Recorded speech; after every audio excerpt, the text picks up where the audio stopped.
Sir, we are live, sir. Oh, is that so? Yes, Okay. sir.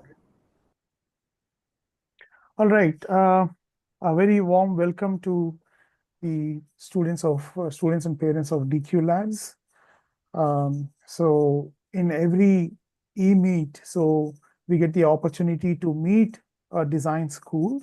And today we are very fortunate to have Jindal School of Art and Architecture, represented by Professor Jaideep and Professor Mona.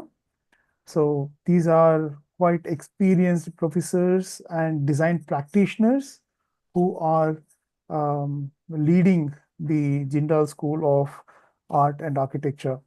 So I'll give a brief introduction to our special guest today.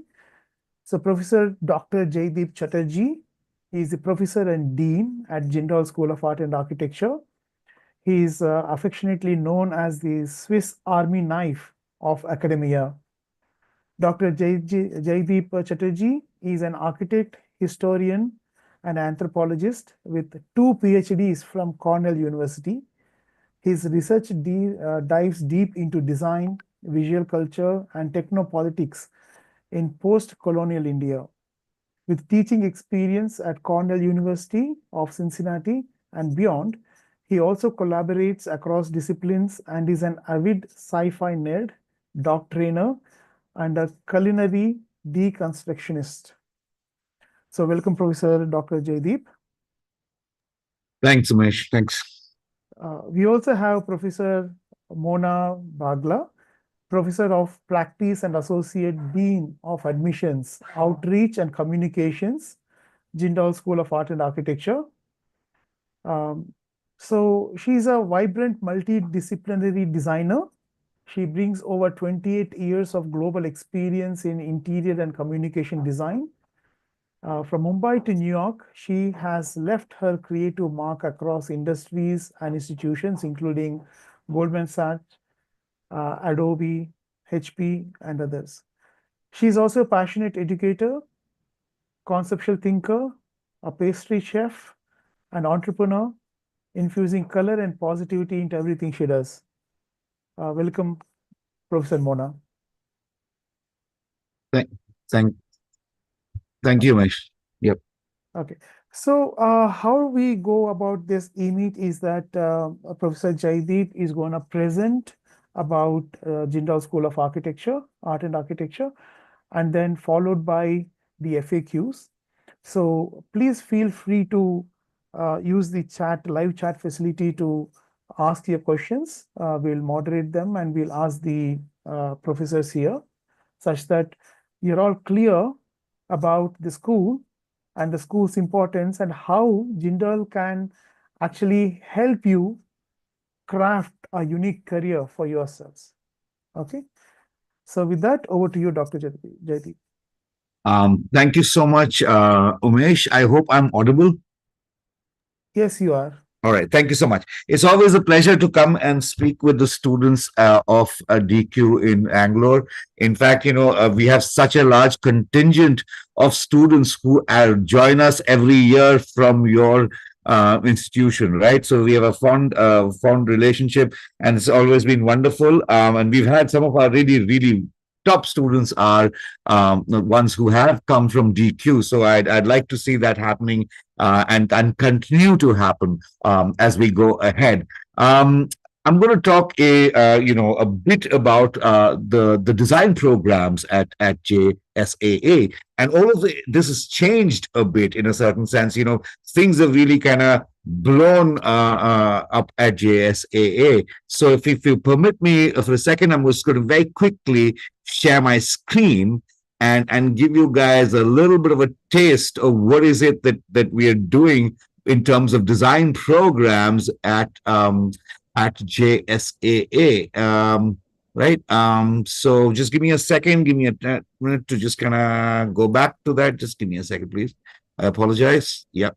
Okay. Fantastic. All right. That's my starting slide, which is called sort of the design programs at JSAA. All right. Our tagline is design programs at JSAA, India's first built environment school of the interdisciplinary school of the built environment. we've constantly maintained this, that all the design stuff that we will do will always be linked to the built environment, right? So JSA's design programs are also linked to the built environment in the broadest possible sense. Of course, always a question that gets asked, so what's the built environment really, Joydeep? It is very simple, right? It's a very simple definition. Any environment that is built, that is made, right? Doesn't matter by whom, right? So a museum is a built environment. A train station, metro station is a built environment. Factories, our workplaces are built environments. Parks, our community places are built environments. Our entire city is a built environment. Markets are built environments. Roads are built environments. In fact, all of these signages that you are seeing are part of the built environment. Indeed, forests are built environment because they too are made, produced, managed, right? Sets, theater sets, all of this is the built environment. Movie sets, all of this is the built environment. Increasingly, interactive spaces are completely part of the built environment. Think of it this way: we are right now in an interactive space. You and I are talking. We are talking across. We are sitting in separate spaces, but we are in an interactive space. Immersive spaces, virtual production. You know this about cinema. All of this, that's a set of the movie Martian that you're seeing in front of you. All of this is part of the built environment, right? And more important, games, etc. All of this is part of the built environment, right? So the idea is to create designers who can work across all of these realms and in very interesting manners, right?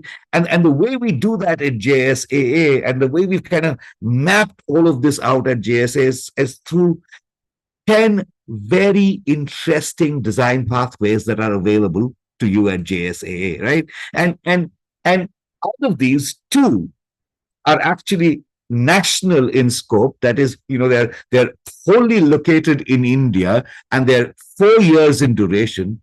And 8 of these pathways are actually international progression pathways, right? So you do few years with us and then few years somewhere else, and you get a undergraduate, but also a graduate degree at a partner institution of ours. And then, all of that kind of opens up multiple kind of positions, right? So I'm going to talk a little bit about these 10 pathways, and then we'll also talk a little bit about what else we do at JSAA. All right.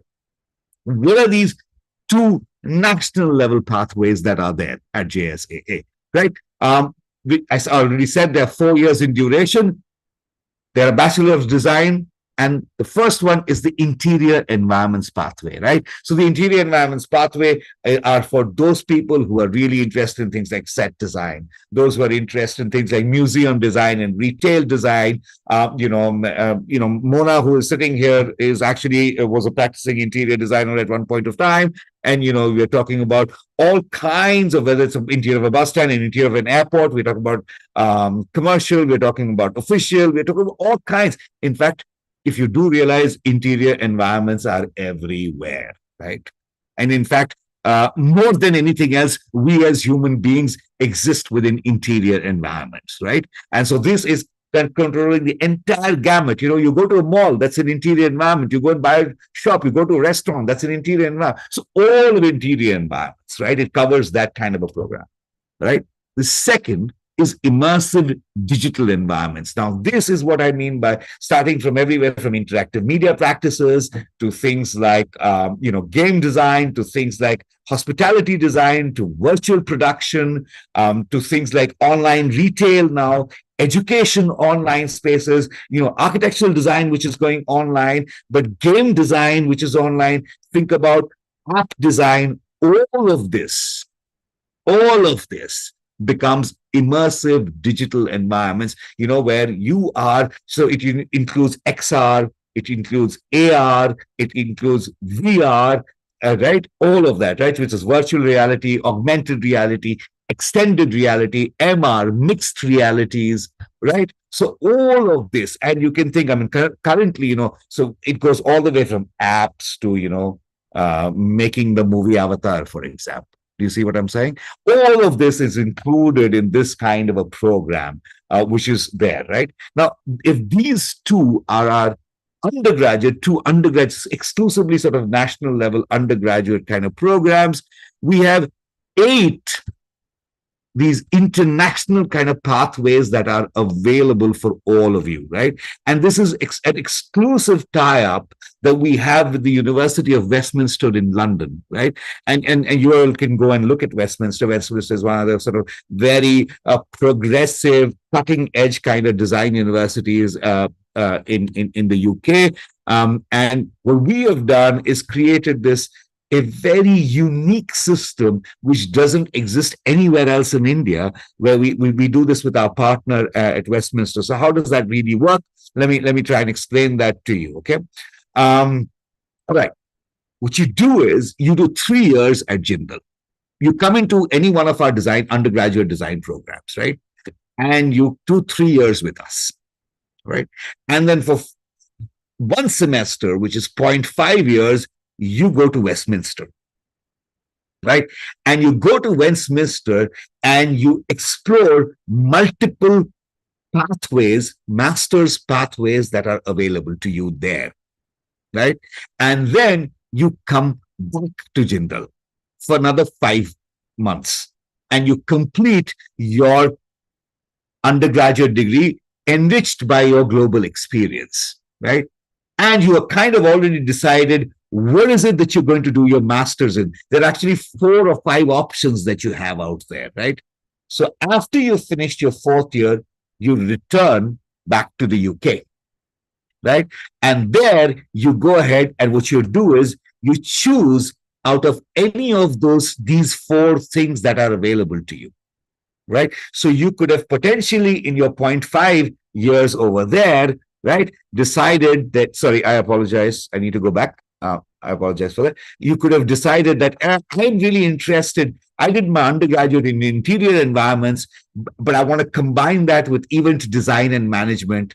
And that's what you kind of prepped yourself out there. You came back here, you finished the rest of your coursework, and you went there for a master's there for that, right? Or you came back and said, no, I actually want to continue with interior environments, and you go back and do an interior architecture master's. Or you said, no, I want to go in and do a master's in interactive media practices, right? So you did, okay, you go back and you do that. So you basically have 4 degree combinations like this that becomes possible to you, all right? There's more. You could potentially come into a non-professional space and architectural design kind of a program into Jindal. You complete 4 years here, and similarly like that. So you complete your first 3 years here. You go to Westminster, right? So you have an undergraduate, a background in now space design, architectural design, right? And you go to Westminster. You spend 5 months there. You pick, okay, which of the 4 masters do I want to work in? You do a little bit of initial work there. You come back to Jindal, right? And you spend 5 months here completing stuff. Then you revert back to Westminster. Again, you get a choice of all of these and a way to combine these degrees there, right?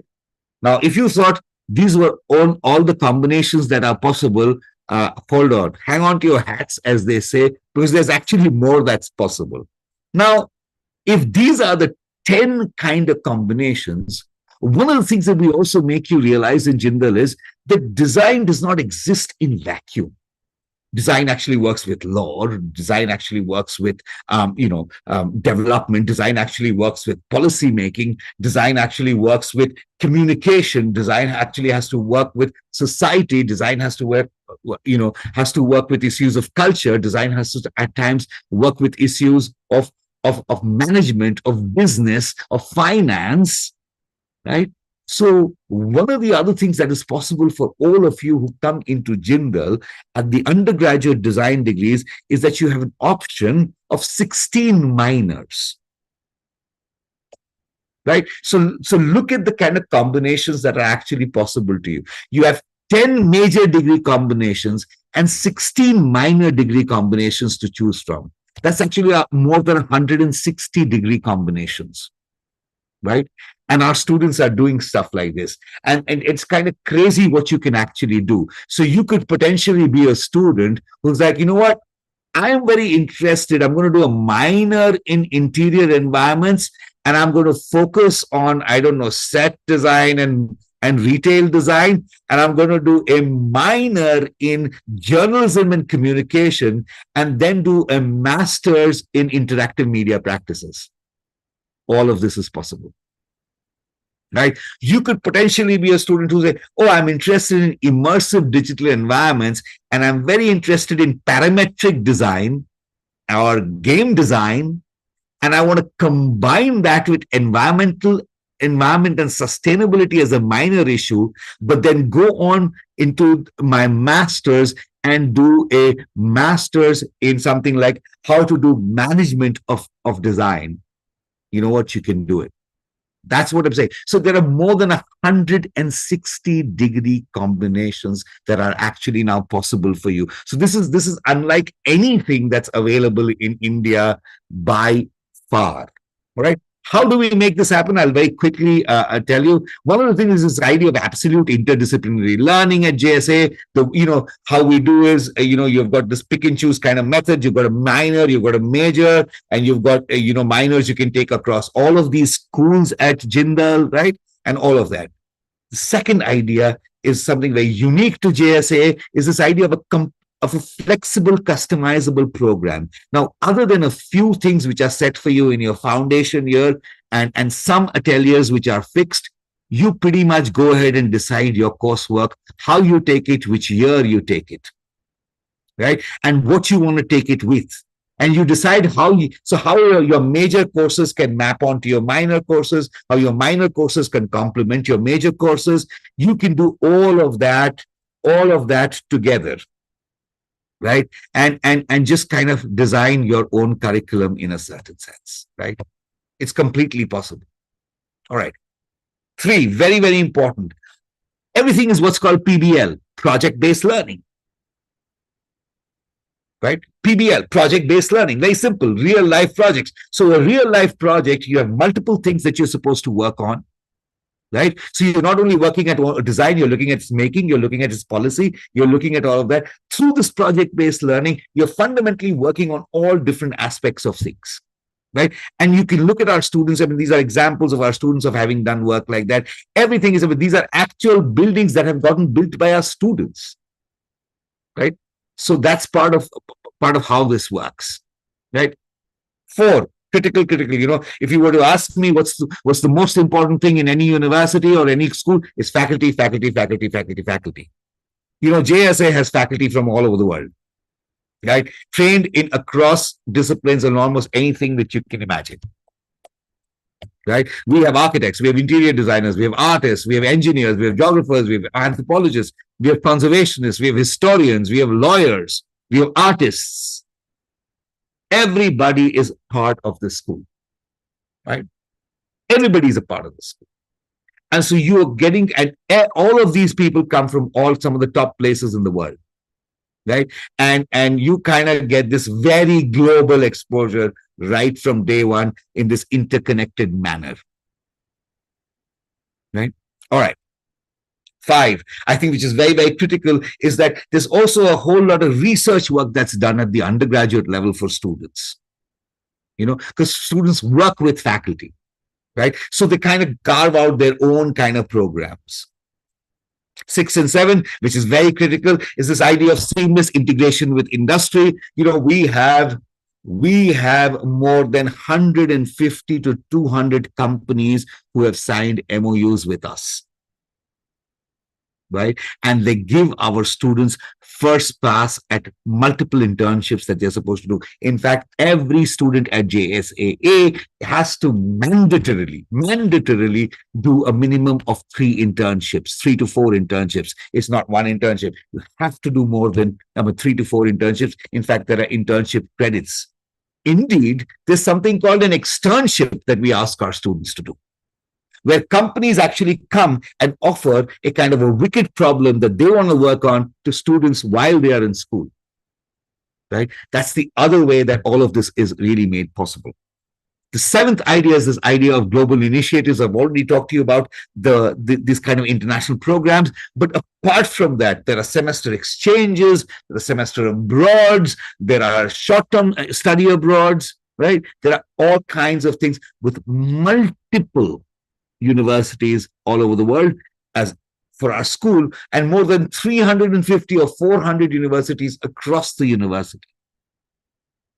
And you can do semester abroad, you can do semester exchange, you can do a short-term study abroad in any one of the places, and all the places are amongst the top places in the world, right? They're fantastic resources. We've just got a wonderful, a wonderful virtual reality center that we have set up. We've just acquired the new CNC router. We have more than 20,000 square feet of workshop space for you to be able to fashion as well as prototype, and which has got 3D printers, it's got plotters, it's got all kinds of things, state of the art kind of computers which are there, right? Every student has access to more than on campus. While you're on campus, not for you personally, but while you're on campus, you have access to more than 150 software, right? All of them, right? It's all free of charge. You have access to all of that, right? So that is there. The university as such, I'm sure all of you have heard about Jindal University. It's like 120 acres. It's like a little township. From food places to hostels to a cinema hall, the campus has got everything, right?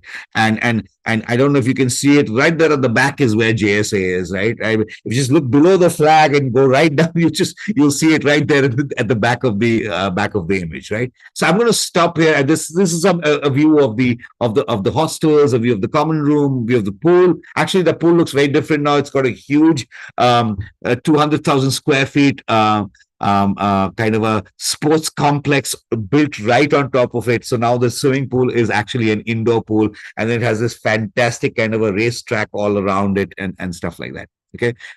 Library, you're saying, here is some of our social media handles that are there for you to go and actually look at some of the student work, right?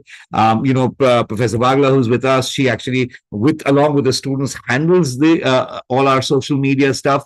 And you can actually go, you can follow her, you can follow the school, and you can get a whole lot of information. You can actually ping a student and, you can ask them about all the things that I'm mentioning. Professor Bagla will also share with you a URL, which is essentially a kind of a page which will help you to look at all the information that I've told you in a slightly more detailed, including the fee structure, etc., all of that, which is there. A final thing that you can also do is obviously write to any one of us, right? My email, and I'll put it in the chat, is just deanjsaa@jgu.edu.in. You feel free to write to me at any point of time. You can also write to Professor Bagla, and I'm sure she will be able to help you. And you can always write to the admissions office. We have some wonderful counselors here who are willing to talk to you about it. I just want to end with one last observation about JSAA. One of the things that's critical to this school, because of the way we are structured, which offers these kind of choices, which is absolutely like a cutting edge kind of a thing, not only in India, but actually across the world. We are not a cookie cutter school. We don't do 500 admissions, right? That's not how we work. Our student to faculty ratio is like 1:9, right? 1:10, which is actually better than some of the Ivy Leagues out there, right? So we don't take that many students. We do not take more than 50 students every year into our design programs. And we like for it to be in that way, because one of the things that we want to do is that the ideal of this school is to produce each one of you, right? Each one of you who comes into JSAA as a highly individualized, individuated person who is actually going to change the nature of what design is out there, right? We are not really interested in creating what are called followers in a certain sense, right? We are very, very, this school is designed to create those who want to be shifters of the paradigm of design out there, right? And if that's who you think you want to become, I'd say join us. All right. I'm going to stop right there. I don't know if Professor Bagla wants to add anything, or but I'm open to take any kinds of question that any of you may have. Right. I just wanted to add the URL for where you can see all our programs and how to go ahead with the application details that you want to see is in the chat. Swati, if you can help us, if everybody who's online can see that URL, please. Thanks. Thanks, Mona. Yeah, if they can, I think just go to the chat, right? They should be able to see that. And if they hit on that, they should be able to see that, right? Umesh, Swati, you'll have to help me because I only see 6 participants in. No, I think because the participants are all on YouTube is what they were saying. Here, the participants are not, this is only DQ team here, DQ and JSAA team. But the students and parents have joined through the YouTube link. Yeah. Okay. If you can just share the link with them, please. On the YouTube link? Yes. Okay. All right. Okay. So that was quite interesting. Thank you, Professor Jaideep. The amount of flexibility you're giving to the students to choose the minors and navigate their learning for the 4 years is quite exciting. Now, if I have to know how long are these minors for, is it like per semester, or per semester, how many minors can one take? Could you please share some idea on that? Yeah. Thanks, Umesh. That's a great question. I also want to say, I say the flexible is not only for the 4-year programs, it's also for the international programs. Remember that. So they are also there. So in both these pathways, whether it's the 4-year or the 5-year, you can do a minor actually. It can be done.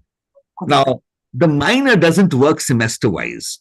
It works as a collection of credits. The flexible is not only for the 4-year program, it's also for the international programs. Remember that. So they are also there. So all right. Mona, you have to I think mute there's your a mic. yeah, sorry.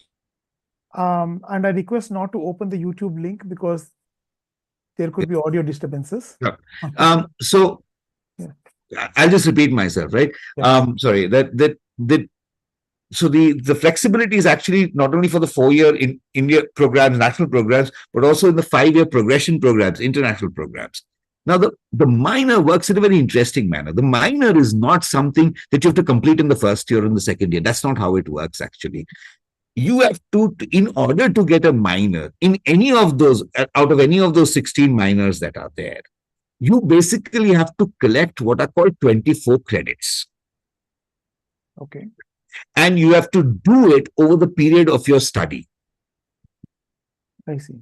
Right. So the way, Mona, who is a faculty member, of course, my faculty goes crazy because of this. They want to shoot me because of so much flexibility. All the classes have to kind of always be in a very, managed in such a manner, right?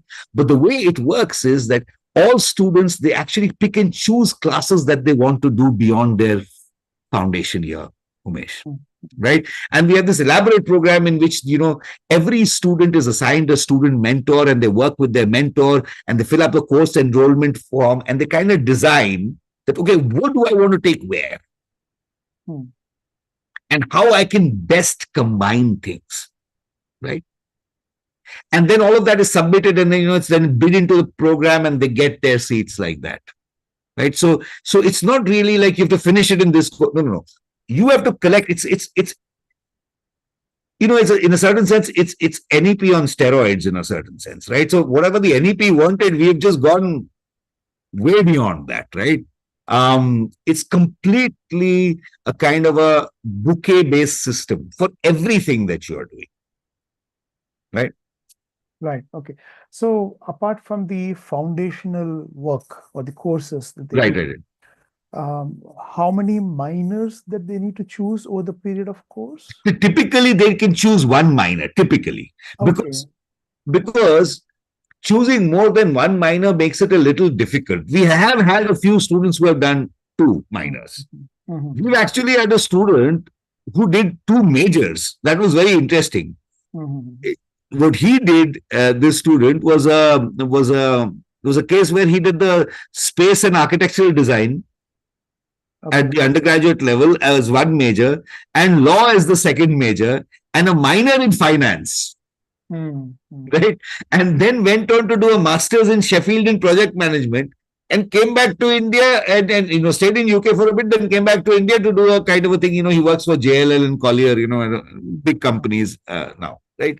So typically we say that, listen, depending on which programmer. So let's say if you're in the international progression program, you are already getting a choice of one undergraduate major, four master's level major, and 16 minor. So, even if you book one from each booker, you're getting three different these things. Understood. Which is itself a very varied kind of a thing, right? Now, you want to pick two minors? Yes. If you want to, there's no limitation. If you can manage it, we'll make it happen. Not a problem. Right. Not a problem. And I'm sure there must be some kind of a guidance to help them choose Absolutely. So talk about this mentor-mentee program that is there. See, every time students come in to the first year, for every 10 to 12 students, a faculty mentor is assigned. Okay. And not only a faculty mentor is assigned, a senior student mentor is also assigned. And all of this is very carefully curated. Okay. For example, every faculty member is supposed to meet with the mentee three times in that semester, and they are actually sitting and planning their coursework and their career with them. Do you see what I'm saying? Because all of this, because of the flexibility, what you need is you will do multiple course corrections at times. You will start off saying, no, I'm very interested in, let's say in virtual production design, let's say, virtual production or set design. And you will do some classes in there, and you may have taken one elective, let's say, in legal studies. You're like, oh, actually, can I combine legal studies somehow with production design? Okay. So, then you need to take some more courses. You constantly sit there and you kind of go along with the mentor and with senior students who kind of act as a student mentor to help you figure all of this out at some go, right? That's why I wanted to, that's why right at the end, I said this, that please understand, we are not a cookie cutter school. We are really not. And I want to be very, it's not a disparaging comment on any other school, Umesh. It's just an understanding of who we are as a school. We don't take that many students. We cannot take that many students because of the way we do what we do. We are creating these unique individuals. That's the aim of this school. We are taking only 50 students per batch. We are not taking more than that. We will never take more than that. In fact, that's my kind of an answer.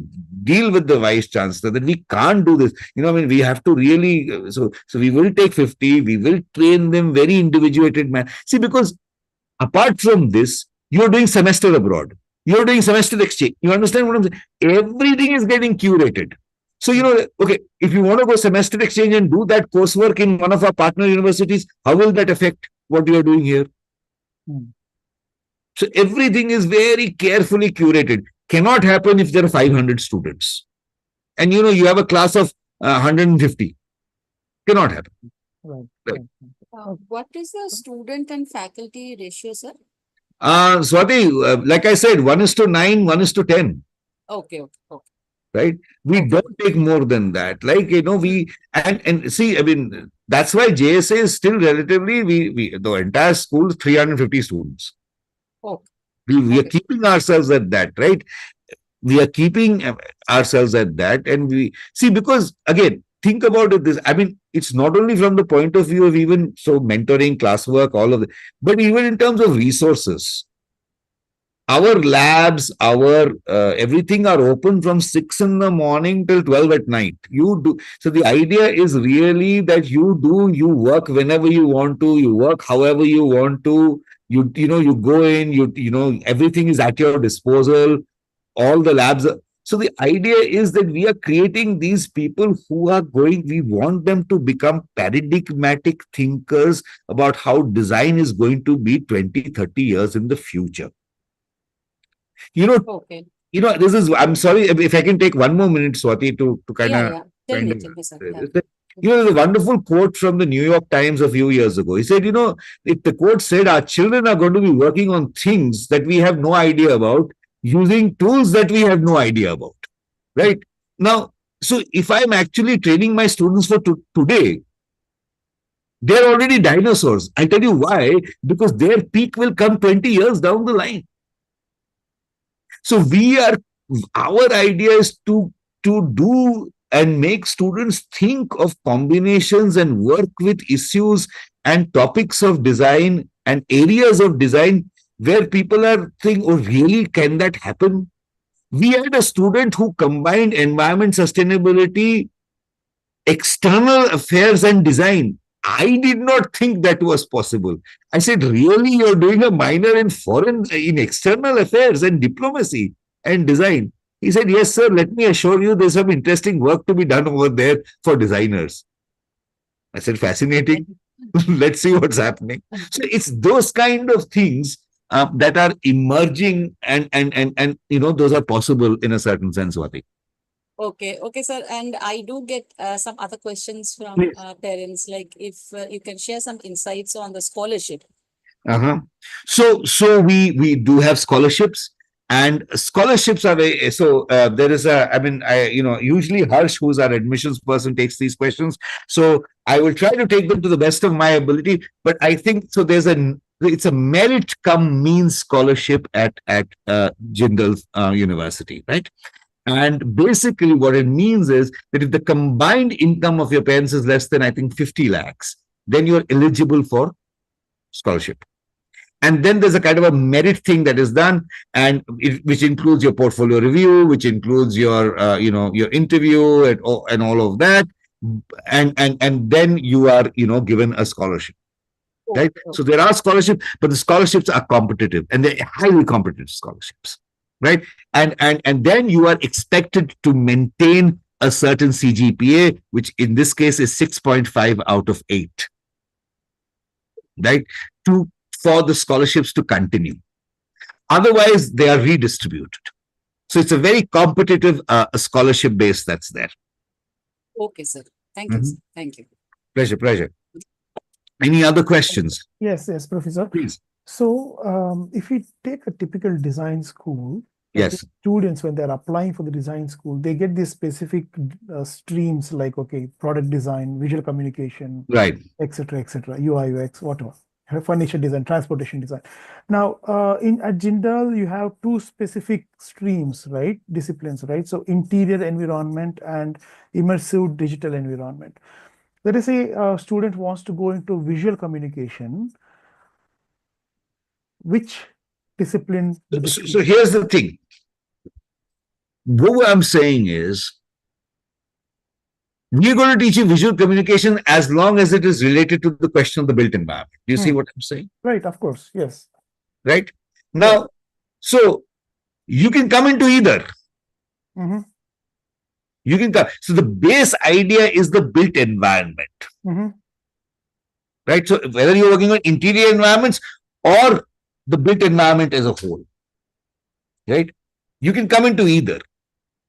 Your coursework will determine, Umesh, what you're going to emphasize at some level. Do you see what I'm saying? So you will have elective ateliers, elective studios that you can do. See, I'll tell you something. There are 2-3 reasons, apart from the fact that really interdisciplinarity is the future. About this, I am at least convinced. And I mean, maybe I'm betting this thing on wrong, but I can make an argument for it. There is another way to look at all of this. Students come in, how much do they really know about the field that they are going in a certain way, right? Right. It's only when you get a certain amount of exposure, you say, oh, this is what I'm really interested in. And yet, when you come into a cookie cutter program, you're signed off on it. You can't change. You don't know what to do. Yes. You're like, no, I'm getting interested in something else. So why do we have, and we in India are really experts as this, and we have to do where we have to say one size has to fit everybody. I will make this kurta. I don't care if you're 6'1" or 5'8". You are going to fit into this. It doesn't make any sense. True. Right? Whereas, I studied most of my life in the US. And the brilliant thing about the education there, right?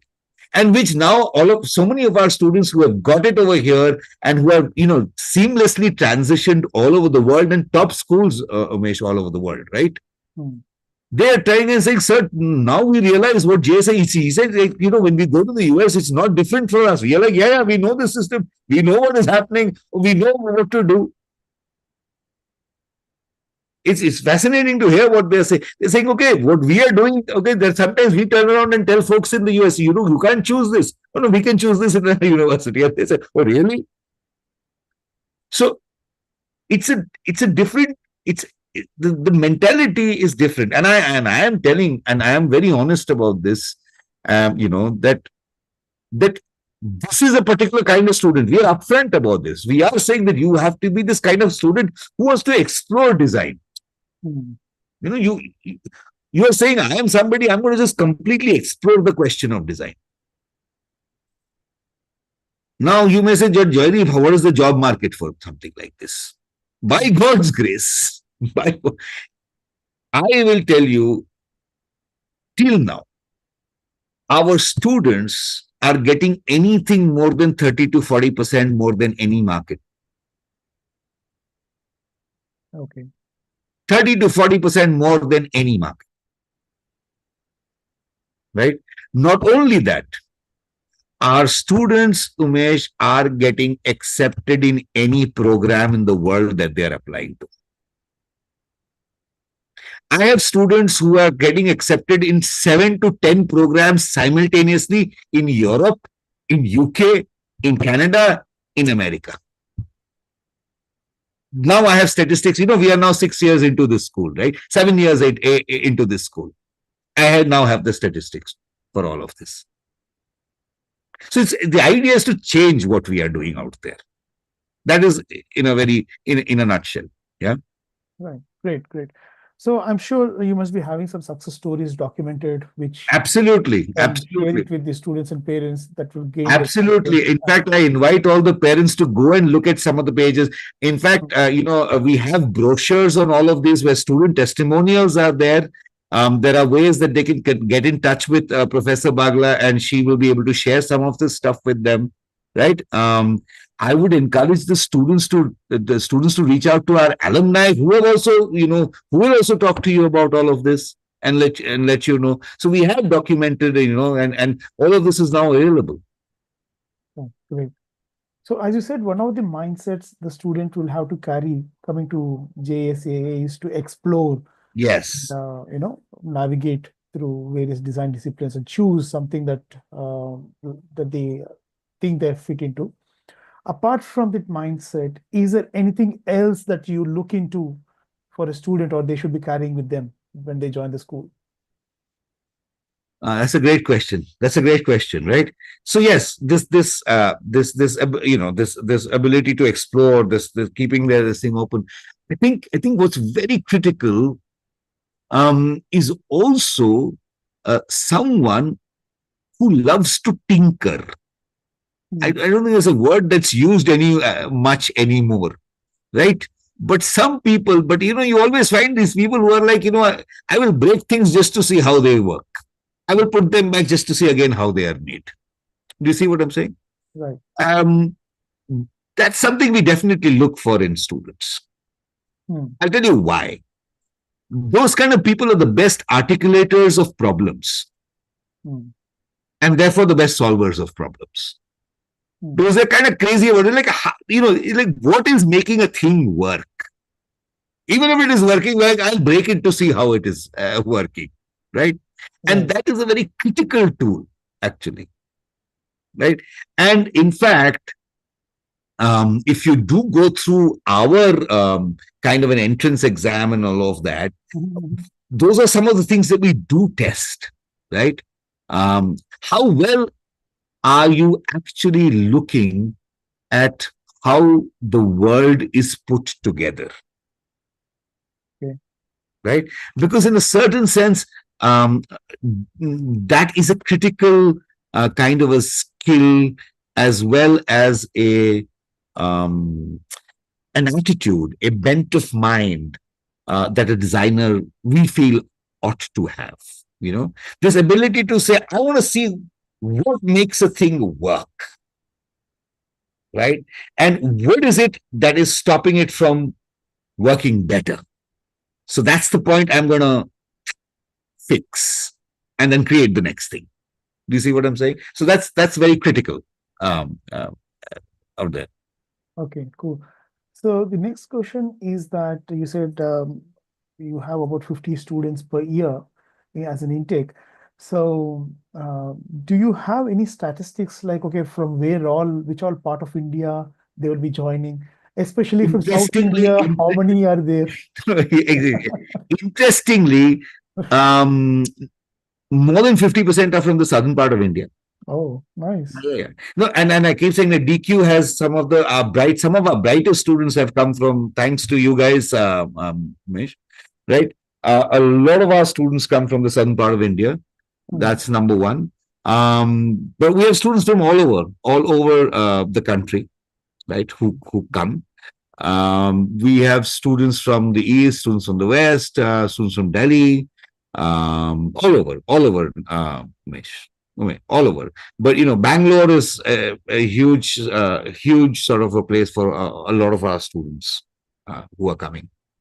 Okay. Bangalore, Hyderabad, a lot of students, Coimbatore, students, Trichy. We've had a lot of students coming from. So yeah, we've had students coming from the south. A lot of them every year. In fact, I am always telling my admissions people, please bring me more and more students from the southern part of India.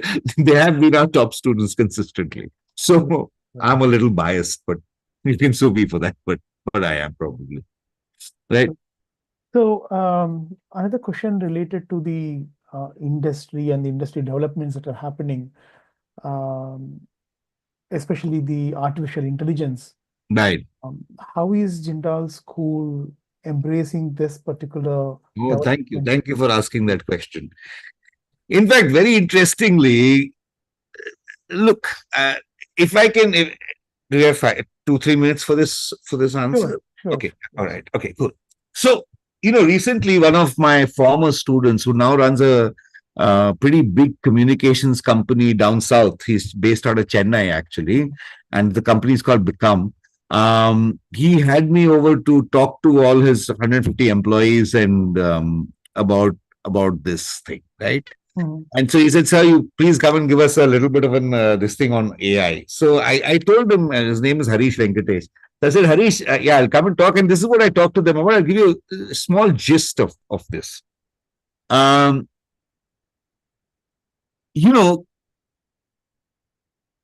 There are two kinds of intelligences that are at work in the question of design. Right? Okay. One, what can be called cognitive-based intelligent processes. Right? The other is what is called embodied intelligent processes. Okay? Cognitive intelligent processes are the stuff that AI is going to take over. And if we are smart about it, then we will use it as a tool and actually accelerate that. Right? Here is the parts of design which are fundamentally algorithmic in nature. You don't have to be afraid of it. You actually have to become a master. In fact, one of the things that we are doing at JSA is that coding is becoming an essential subject for everybody who's entering, but not coding as mathematics, but coding as an understanding of a series of logical steps that you have to do in order to do anything in the world. Do you see what I'm saying? Right, right. Yeah. But while that is one part of it, right? The second part of design is this idea of embodied intelligence, right? And embodied intelligence, unfortunately or fortunately, artificial intelligence has no idea about as yet. Because for whatever it's worth, they still don't have a body. Right? Could you elaborate on that embodied intelligence? I will have to, okay, so very quickly, I'll say. Yes. It is the kind of intelligence that comes through experiential being in the world and doing things. All right. Okay. So something related with emotions and feelings. Not only emotions, it is that where you are doing something and you are adjusting while you are doing it. It is, I'll give you a very simple example of it. Hammering a nail, right? When you hammer a nail, the moment you become an expert at it, both the nail and the hammer disappear. You are not conscious of it. You can actually look there and go cut, cut, cut, cut, cut. Think about it. The minute you actually pay attention, you cannot hammer a nail properly as long as you're paying attention to it, actually. It's very interesting. Similar to driving a car. Similar, you are a car designer. So I was going to say, Umesh, you know this, you are a car designer. You know what I'm talking about. Yeah. Right? You know what I'm talking about. Right. That is embodied intelligence. That cannot be replaced by AI. And this is what, I mean, this is my argument. So you don't have to be afraid of AI. You have to realize what part of it is actually where it is working. And you've got to learn how to work with it in that part. And then you've got to realize that there's something else that the AI cannot pick up. And we at Jindal are dealing with this head on. She's saying, yes, use AI. For heaven's sake, why should you be afraid of it? What's the big deal?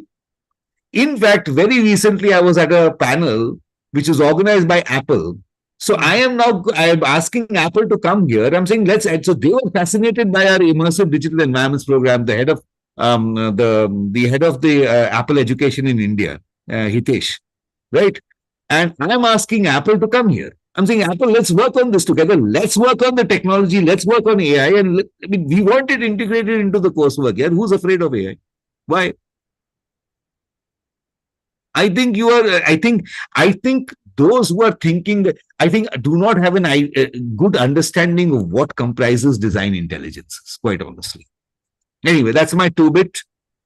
We'll probably take it up later. Yeah, so sure. So in fact, it is said that I was talking to somebody and he said that, okay, we are not afraid of the designers. We are not afraid of the AI. We are afraid of the designers who are using AI. Because they will be producing far superior quality work compared to those who are not using AI, right? So, yeah, great. Sure. Wonderful, wonderful. Any other questions? Just a small question. See, all this about academics is fantastic. Now, these children coming from different parts of India, leaving their families and coming to an unknown location, how do you keep their spirits up when they miss the families and etc.? So, yeah, go ahead. JGU, the campus, there are 11,000 students here, Umesh, from all over the world, from all over the country, right? In fact, yeah, from different parts of the world too now, right? Right. And like I said, from a hair cutting salon to a wellness center to a movie hall to multiple restaurants to every kind of support structure that you can imagine is right there on the campus. Incredibly safe, incredibly secure campus, which is there. There are multiple systems that are in place so that the safety of students are ensured, right? You name any facility that's there on campus, right? From library and then, like I said, support systems, of any kind that you need. A child is feeling upset, right? Counseling services are available for you. Do you see what I'm saying? Okay. Yeah. A child is feeling that I need additional help. Mentoring systems are available to you, right? A child is, feeling that there's a kind of what's called a little bit of a cultural shock. Then there are buddy systems to help you deal with such things. So multiple ways all of these issues are being handled and managed. 11,000 students is not a joke. Absolutely, yeah. It's a Right? huge In the campus, right? Yeah. And so it's a huge kind of a situation right now. Awesome. All right. Okay, cool. So yeah, so we will be sharing the link that you had shared with us with all the students and parents, and Wonderful. we also personally will go through the link and understand the student works and success stories. Please do. Please, I invite all of you to do that. Yes. Sure. So is there anything else that you would like to kind of convey to the Thank you students? so much for having us, Umesh. It's always a pleasure to be here for the DQ thing, right? And I'll be in Bangalore sometime and I can meet some of the students in person. Yeah, that will be great. I would love to do that, right? Let's think of organizing an open house together or something like that, so that we can meet some of the students. Yes, of course, definitely. I think something is planned. Swati will be in touch with you. All right. Okay.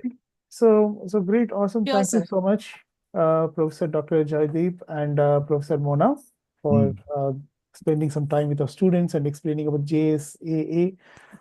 It's very enlightening to understand your curriculum and your thought process and what students are going to gain. It's quite an exciting stool to be at. So with that, we'd like to thank you once again and looking forward for further communication and interaction with your school. Thank you.